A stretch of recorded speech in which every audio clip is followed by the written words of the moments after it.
Harry Potter?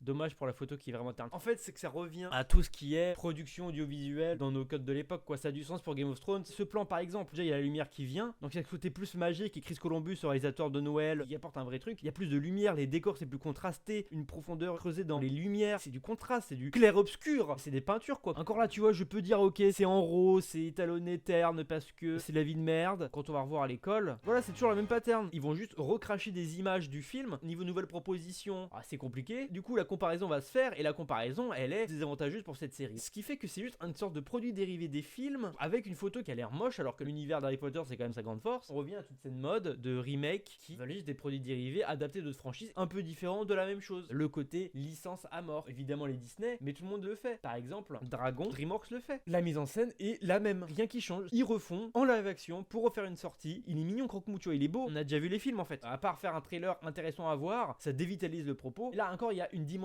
qui passe à une autre. Quand on met la dimension, ça reste un film avec beaucoup d'effets spéciaux. Mais là, le Harry Potter, comme il adapte une série de films, il a encore moins d'identité. Vouloir recréer la licence pour la renouveler, je comprends le move, mais en fait, ressortez vos films en salle. Et quand ça ressort, c'est un immense succès. La ressortie des Star Wars en salle, des Harry Potter, Spider-Man en salle, immense succès. Il y a besoin de ressortir les films. Et c'est la logique de flux et de produits qui est devenu Hollywood. Ils veulent faire un court terme, beaucoup de thunes. C'est pour ça que Le Roi Lion, le remake, est passé dans les films les plus rentables de l'histoire, mais on les a déjà oubliés. Alors que Le Roi Lion, le dessin animé, est encore un classique du cinéma. Il y a des raisons, surtout les œuvres cultes comme ça, les Disney, les gens qui ont grandi avec ça, et surtout les Potterheads, ils vont emmener leurs gosses, ils vont partager l'univers à ces gosses-là. Et les gosses ne sont pas imperméables aux vieilles choses. Par contre, là où artistiquement je déplore un peu ce qu'a l'air d'être le trailer, peut-être que la série sera bien, c'est que le format sériel te permet d'aller plus loin. Donc d'un point de vue visuel, esthétique et de mise en scène, je trouve ça dommage que ça veuille trop coller à une adaptation qui est déjà une vision d'un groupe de personnes de l'œuvre de base. Mais si ça va adapter d'un point de vue scénario plus d'éléments du bouquin, plus de richesse, d'intrigue, de lore, de chair, l'adapter au format sériel de manière plus longue avec des épisodes peut-être d'une heure qui prennent plus leur temps, ça peut être vraiment intéressant et ça peut aussi créer une vraie connexion sur le long cours. Et c'est pour ça que c'est encore plus perturbant d'avoir un remake terne dans le trailer. Je juge le trailer, c'est un truc de con. C'est que ça peut vraiment être une vraie réadaptation qui crée une nouvelle chose narrativement. Là, la forme n'a pas l'air de créer quelque chose de propre. C'est ça qui est dommage. C'est là où on revient aussi à un point de vue philosophique. Ce que je disais avec Le Roi Lion, pour citer Walter Benjamin, l'œuvre d'art a l'air de la reproductibilité technique, qui est un bouquin très compliqué mais qui dure 70 pages et qui est vraiment éclairant sur plein de choses. C'est l'aura d'une œuvre. Une œuvre, une peinture dans un mausolée va avoir une connotation très très forte. Cette peinture-là, tu la reproduis à l'échelle et tu la mets dans les salons de tous les petits bourgeois de Berlin parce que c'est un Allemand, donc l'œuvre est totalement dévitalisée. C'est la même œuvre, mais reproduite, et parce qu'elle est reproduite, change la cour des choses. Recréer le cinéma par du cinéma, de base, va la dévitaliser et enlève l'étincelle initiale de l'objet.